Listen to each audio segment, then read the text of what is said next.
No me golpeé la cabeza ni nada por el estilo. Solo fue un resbalón, un grito de sorpresa y un moretón que se extendió como una nube de tormenta por mi brazo. Pero, para el mediodía del día siguiente, mis 2 hijos lo habían convertido en una experiencia cercana a la muerte.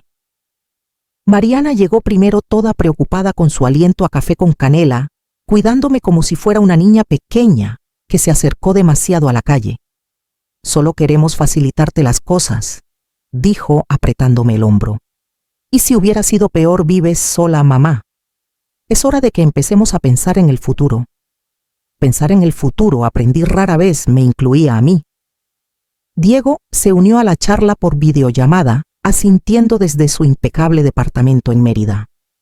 No decimos que no puedas manejarlo, pero ¿no sería más fácil simplificar algunas cosas ahora para no andar a las carreras después? Después, ese tiempo misterioso que siempre mencionaban, como una nube oscura en el horizonte. Asentí despacio, dejándolos sentirse escuchados. Ese siempre fue el truco con Mariana, dejarla creer que la idea era suya y aflojaba el agarre. Pero esa noche algo en mi pecho se sintió apretado. No por la caída, sino por cómo Mariana dijo simplificar. Unos días después regresó, no con sopa, no para caminar conmigo como cuando era pequeña. Llegó con un sobre Manila y esa sonrisa suya brillante pero frágil. Traje unos papeles. Nada complicado, solo cosas sobre los servicios, la escritura de la casa, un poder notarial, para que no nos agarren desprevenidos si pasa algo. Si pasa algo, repetí, mirando el sobre como si pudiera morderme. Ella colocó cada hoja en la mesa del comedor, alineándolas como manteles. «Es solo un trámite», mamá dijo, con la voz dulzona y tensa. Busqué mis lentes de lectura. «No tienes que leerlo todo ahora», agregó rápido. «Te lo puedo explicar», no dije suavemente, «lo revisaré esta noche». Dudó solo un instante. Luego asintió, tomó su bolso y me dio un beso en la mejilla al salir. Esa noche preparé té, encendí la lámpara y me senté en la mesa, no para firmar, sino para leer. Y en ese silencio me di cuenta de que no se trataba de conveniencia, se trataba de control. A la mañana siguiente, Mariana regresó antes del desayuno. Trajo unos panes dulces y esa alegría suya que siempre parecía un poquito ensayada.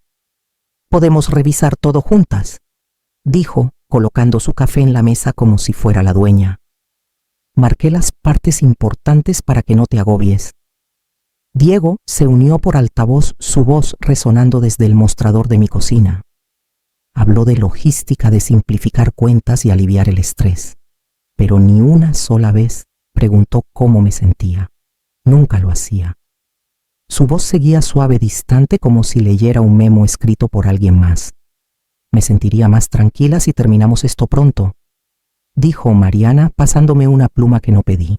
«Sin presión, pero entre más esperamos, más complicado se pone». Miré los documentos mientras hablaban uno sobre otro. Era como ver una obra de teatro. Desempeñaban sus roles también hijos responsables, voces preocupadas, justificaciones pulidas. Pero sus ojos no coincidían con sus palabras. «Quiero leerlo sola», dije en voz baja. Se detuvieron solo un momento, pero vi las grietas. «Te vas a perder en el lenguaje legal», dijo Mariana con una risa que no llegó a sus ojos. «Es solo formalidad. Me las arreglaré», dije, y empujé la pluma suavemente de regreso. No discutieron, pero Mariana apretó los labios en una línea fina. Diego se quedó callado. La llamada terminó con un murmullo. «Lo que te haga sentir cómoda, mamá». Esa noche, después de que la casa exhaló su silencio, me senté bajo la lámpara y leí cada palabra. Estaba escondido entre párrafos comunes sobre mantenimiento y servicios. Línea 17, subpárrafo C, una cláusula que transfería la propiedad de la casa a Mariana y Diego, con consentimiento mutuo y ocupación actual. Lo leí 3 veces. Luego me levanté, me serví un vaso de agua y me paré frente a la ventana de la cocina. El reflejo que me miraba no era frágil, estaba enfocado. Recordé la voz del señor Morales años atrás, después de que Julián murió. La línea más pequeña puede borrar una vida, dijo, golpeando un contrato con el nudillo, pero también puede devolverla si tienes cuidado. Así que volví a la mesa, saqué una hoja en blanco y tomé mi pluma. Me tomé mi tiempo. Leí la cláusula otra vez. Y otra. Las palabras estaban diseñadas para parecer inofensivas. Frases legales pulcras que envolvían el cuchillo en seda. Pero vi lo que era un desalojo silencioso con una firma educada. Pensaron que no lo notaría, que haría lo que siempre hice asentir, obedecer, confiar. Abrí el cajón viejo de Julián, donde guardábamos las buenas plumas, las que usaba para firmar cosas importantes. Saqué una hoja nueva, la puse sobre el original y comencé a escribir. Cláusula 4C modificada. Toda transacción, modificación o transferencia relacionada con la propiedad debe ser revisada y aprobada por escrito por Carmen López, única ocupante y propietaria sobreviviente, con plena capacidad cognitiva en cada etapa. La falta de consentimiento expreso anula cualquier acción. Lo leí en voz alta, despacio, 2 veces. Sonaba demasiado formal para la mujer que creían que era lo que lo hacía perfecto. Doblé las hojas con cuidado, puse el original encima y guardé todo en la misma carpeta manila. Luego apagué la lámpara y me fui a dormir. A la mañana siguiente preparé café, puse 2 tazas y esperé. Mariana llegó con una sonrisa que no llegaba a su voz. ¿Lo pensaste? Asentí. Sí, estoy lista. Miró la carpeta en la mesa, la pluma a un lado. ¿Segura de que no tienes preguntas? Negué con la cabeza. Dijiste que era solo un trámite. Me miró largo buscando algo, tal vez duda. No le ofrecí nada, así que tomé la pluma, firmé cada página con mano firme y deslicé la carpeta hacia ella. Ahí tienes, toda tuya. Mariana pareció aliviada, casi triunfante. Se inclinó para darme un beso en la mejilla. Gracias por confiar en nosotros, dijo con la voz baja y falsamente cálida. La acompañé a la puerta, la despedí, mientras subía a su coche y volví al silencio de mi casa. Tenían la firma, pero solo yo sabía qué más estaba en esa página. Los días siguientes fueron inusualmente tranquilos, sin llamadas, sin visitas, solo una distancia educada, como si esperaran que la tinta se asentara. Regué las plantas, leí el periódico, no respondí a nadie. No fue hasta el sábado siguiente que Mariana llamó. Su voz era ligera, casi alegre. Oye, mamá. Diego y yo estuvimos hablando, pensando en el futuro otra vez. Hay una pareja buscando rentar por aquí. Buena gente. Pensamos que tal vez es hora de preparar la casa. La dejé hablar, dejar que midiera sus palabras como si manejara algo frágil. Revolví mi té.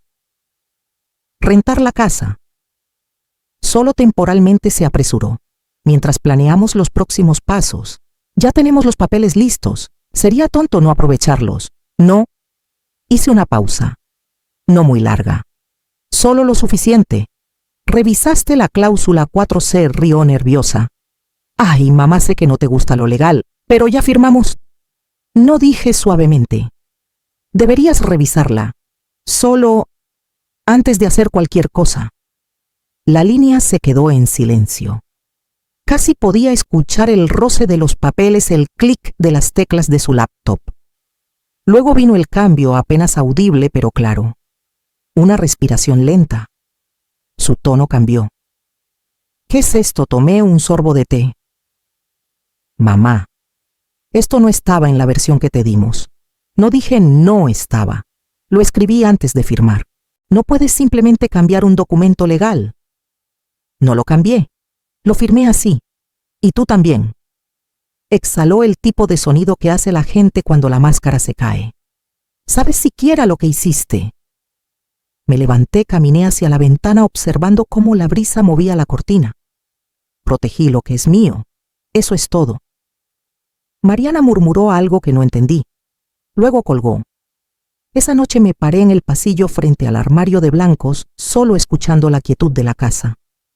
El silencio no se sentía vacío, se sentía ganado.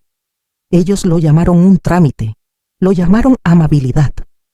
Pero lo que realmente querían era control y asumieron que no lo cuestionaría. Y ahora, porque lo hice, la historia cambió. No con gritos, no con alboroto, sino con una pluma. Y una frase que no se molestaron en leer.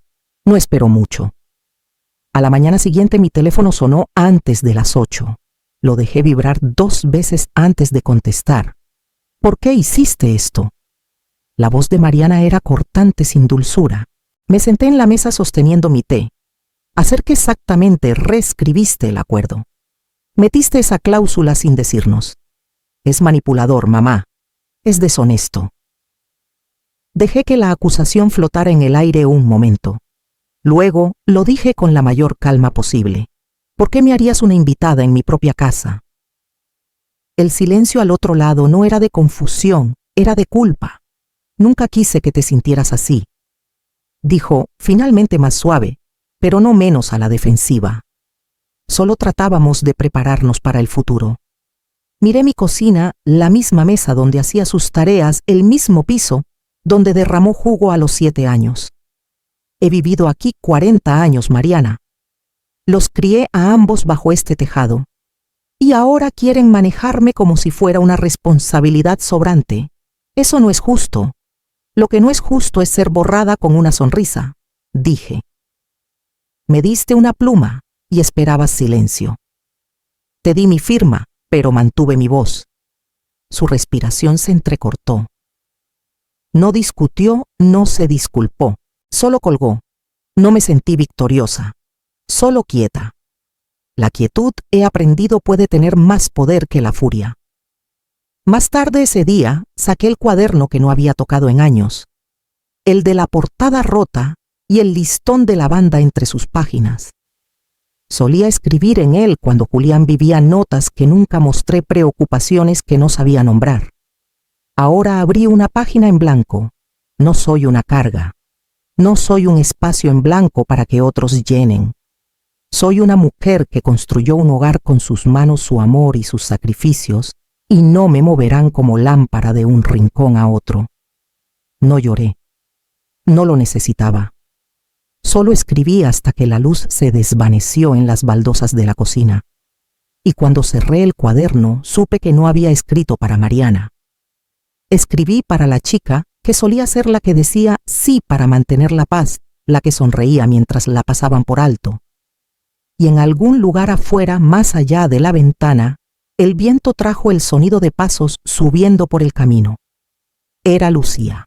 Estaba ahí con su mochila colgando de un hombro y su cuaderno de dibujo apretado contra el pecho como escudo. «Hola, abuela», dijo con voz pequeña. Abrí la puerta más. «Pasa, mi amor».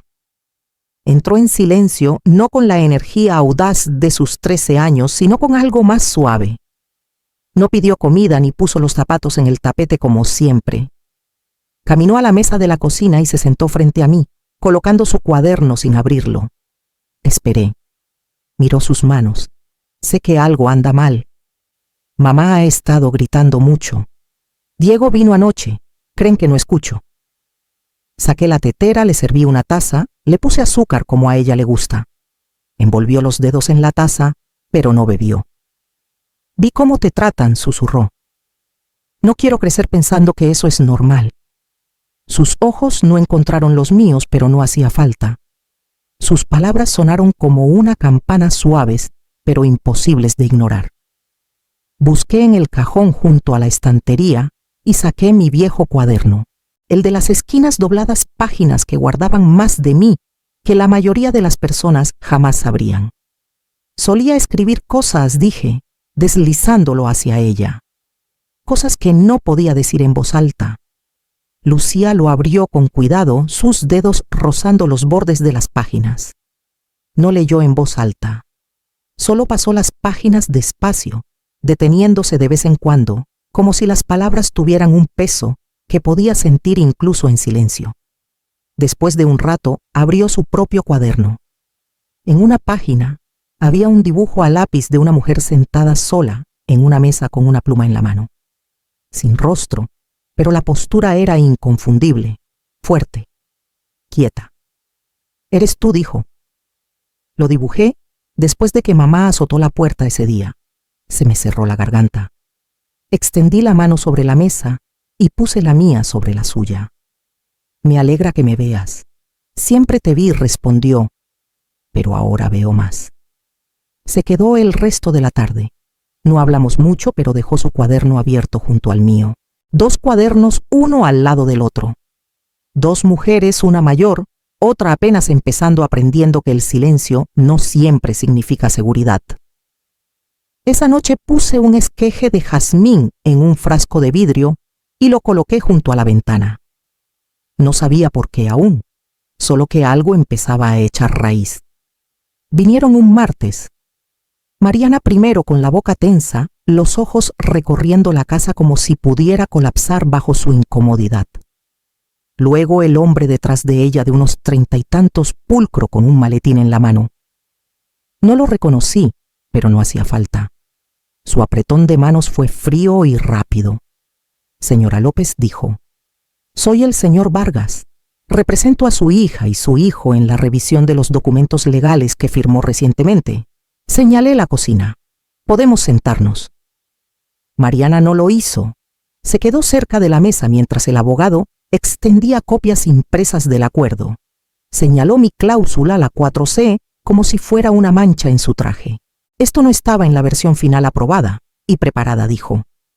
«La modifiqué antes de firmar», respondí colocando una carpeta pequeña en la mesa. «Fechada. Firmada. Originales más copias. También notifiqué a la oficina del señor Morales ese mismo día. Tengo el recibo». Sus cejas se movieron. Mariana cruzó los brazos.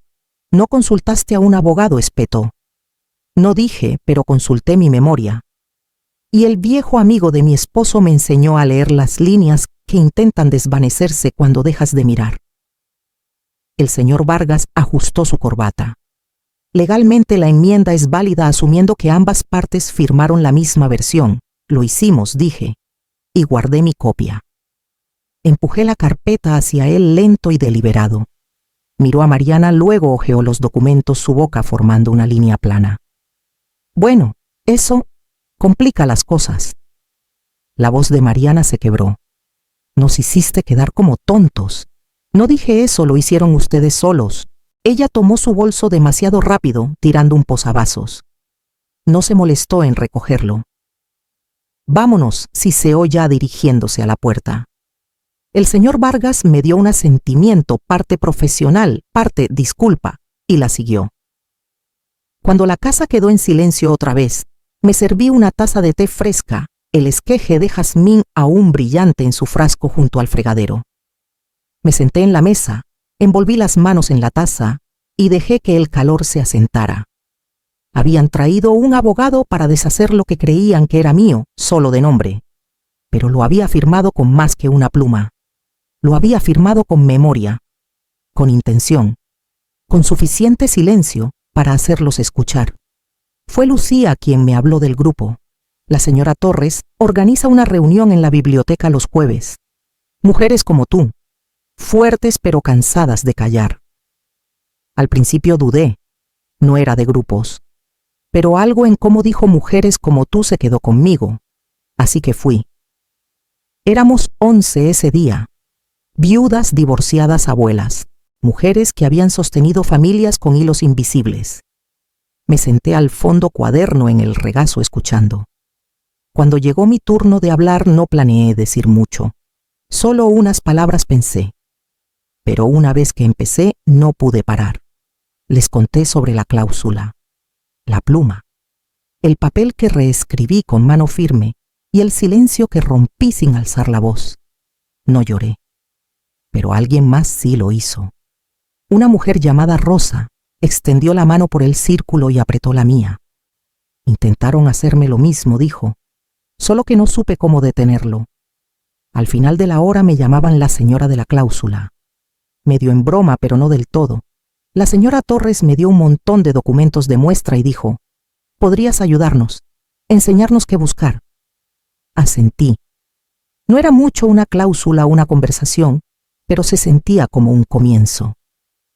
Esa noche copié una nueva frase en la última página de mi diario. Lo que quisieron usar contra mí se convirtió en un lenguaje que podía regalar. Y mientras la escribía, imaginé otras manos tomando plumas, no para rendirse, sino para trazar líneas en tinta que dijeran ya no más. La encontré por accidente. Estaba limpiando la caja de cedro en el pasillo, ordenando fotos desvaídas, recibos viejos, y los gemelos de Julián, cuando noté el sobre escondido bajo un montón de tarjetas de cumpleaños. Mi nombre estaba en él, su letra aún fuerte e inclinada, como si lo hubiera escrito ayer. Me senté ahí mismo en la alfombra del pasillo, con las manos temblando, y lo abrí. Carmen comenzaba: si estás leyendo esto significa que el tiempo siguió adelante. Espero que sigas caminando despacio por las mañanas poniendo demasiada azúcar en tu café. Pero sobre todo, espero que recuerdes esto: nunca firmes lo que no entiendes. Tu voz es tu límite. No dejes que nadie lo redibuje, ni siquiera las personas que amas. Lo leí una vez, luego otra, y luego lo apreté contra mi pecho como algo sagrado. Él lo sabía. Mucho antes de que Mariana me diera una pluma, mucho antes de que entendiera lo que intentaban tomar, él ya lo había visto venir. O tal vez solo conocía demasiado bien al mundo. No lloré de pena. Lloré porque me sentí sostenida. No estaba aquí para pelear por mí, pero de alguna forma lo había hecho. Esa noche puse la carta dentro de mi diario entre las páginas donde escribí la cláusula modificada. Una escrita en tinta legal, la otra en amor. Ambas me habían salvado. Una en la corte, la otra en espíritu. Y juntas me recordaron que nunca fui tonta por creer en mi propia claridad. Solo necesitaba tiempo para confiar en ella. Llegó sin tocar esta vez, sin carpeta en las manos, sin abogado detrás. Solo Mariana parada en mi porche con los ojos suaves por primera vez y la voz baja. No quiero pelear, dijo. Solo... Me preguntaba si podríamos empezar de nuevo. No respondí de inmediato. Me hice a un lado, señalé la cocina. Hice café. Nos sentamos una frente a la otra, no como madre e hija, defendiendo terreno, sino como dos mujeres que habían aprendido algo, tal vez demasiado tarde, pero aún a tiempo. No hablamos de la casa. Hablamos de las hortensias que no florecieron este año, de cómo la lluvia olía diferente en mayo que en octubre. Ella rió una vez. No me inmuté. Más tarde Lucía llegó con una pequeña maceta de jazmín que ella misma escogió. Podemos plantarlo cerca de la reja, dijo, para que crezca fuerte. Cavamos el hoyo juntas con las manos llenas de tierra. Mariana miró desde los escalones. Cuando terminamos, Lucía apoyó su frente contra la mía y susurró: creo que este será nuestro. Y por primera vez en meses le creí. Lucía estaba sentada frente a mí en la mesa, su cuaderno abierto, su lápiz, moviéndose en trazos silenciosos. No pidió ayuda. Solo escribió. Después de un rato levantó la vista y leyó suavemente: mi abuela no peleó con puños. Escribió su camino de regreso a sí misma. No hablé. Solo extendí la mano y apreté la suya. Más tarde esa noche salí al jardín y me paré junto al jazmín. La primera flor había abierto pequeña, blanca, terca contra el viento de primavera. Regresé a mi silla, puse mi viejo diario en mi regazo y abrí la última página. No había mucho más que decir. Había escrito mis verdades línea por línea hasta que el silencio dejó de sentirse como una carga. Así que cerré el cuaderno con suavidad y lo puse en el cajón donde Lucía lo encontraría algún día. Ella vino a sentarse a mi lado, apoyando su cabeza en mi hombro. ¿Crees que crecerá alto?, preguntó. Creo que ya lo hizo, dije. Y mientras caía el atardecer, me di cuenta de que no necesitaba ser recordada como la mujer que ganó, solo como la que se recordó a sí misma antes que nadie más lo hiciera.